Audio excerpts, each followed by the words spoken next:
गरीब आदमी की ज़िंदगी कैसी होती है। एक गरीब होने का मतलब दो वक्त की रोटी पेट भर कर खाना नसीब नहीं होना, सिर छुपाने के लिए घर न होना, पैसों की किल्लत वजह से बीमारी होने पर अस्पताल में बेहतर इलाज न करना, कई महीनों तक सरकारी अस्पतालों के चक्कर काटते रहना। वही एक गरीब से जब हमने पूछा कि उसके लिए गरीब होने का मतलब क्या है, तो उसने बस एक शब्द कहा, और वह शब्द है दुर्भाग्य। वही कई मंदिरों के दर पर भीख मांगने वालों ने गरीबों को ही अपना तकदीर मान लिया है। गरीबी एक ऐसी बीमारी है जिससे अपराध, अशिक्षिता जैसी कई समस्याएं जुड़ी है। देश में कई लोग आपको फुटपाथों पर भीख मांगकर सड़क पर ही जिंदगी गुजर बसर करते नजर आएंगे।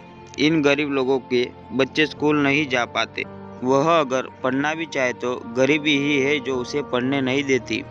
1 साल 2 साल पढ़ने के बाद वे स्कूल छोड़ देते हैं।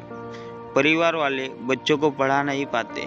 बच्चे पढ़ना भी चाहे तो पेट के खातिर पैसे जुटाने की चाह उन्हें पढ़ने से दूर कर देती है। इस तरह गरीबी यह दुष्कर्म चलता रहता है। एक बार एक गरीब आदमी अपने सबसे छोटे बेटे को गांव दिखाने ले गया ताकि वह जान सके कि गांव में गरीब लोग कैसे रहते हैं। पिता पुत्र दोनों शहर से बाहर और गांव के नज़दीक अपने फार्म हाउस में कुछ समय बिताया। फार्म हाउस के सामने एक गरीब परिवार रहता था।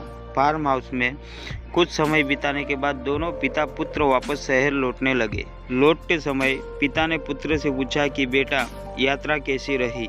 बेटे ने कहा कि बहुत अच्छी पापा। तो तुमने देखा कि गरीब लोग कैसे रहते हैं।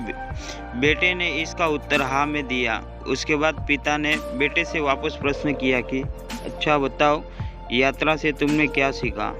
पिता यह जानना चाह रहा था कि बेटा कितना समझदार और ग्रहणशील है। बेटे ने जवाब दिया कि मैंने देखा कि हमारे पास तो एक ही कुत्ता है जबकि उनके पास 4 कुत्ते हैं।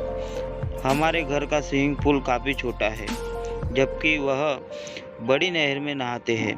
हमारे बगीचे में महंगे लालटेन लगे हैं जबकि वह तारों भरे आकाश को देख सकते हैं। हमारे घर से दूर का कुछ भी दिखाई नहीं देता है जबकि वह दूर पहाड़ों को आसानी से देख सकते हैं। हमारे यहाँ नौकर हमारा ख्याल रखते हैं जबकि उनके यहाँ पर सभी एक दूसरे का ख्याल रखते हैं। हम अपने खाने पीने का सामान खरीदते हैं लेकिन वह अपना खाने पीने का सामान खुद उगाते हैं। हमारे घर की सुरक्षा के लिए 4 दीवारी और चौकीदार है जबकि उनके घर की रखवाली उनके दोस्त खुद ही स्वयं ही करते हैं। यह सुनकर लड़की का पिता निरुत्तर हो गया। अपने बेटे के इस उत्तर के साथ उसको पिछली बात भी याद आ गई जब वह अपने से कम संपन्न जागीरदार के घर गया था और उसके वैभव को देखकर कहा था कि यह लोग तो अपने से कम अमीर है।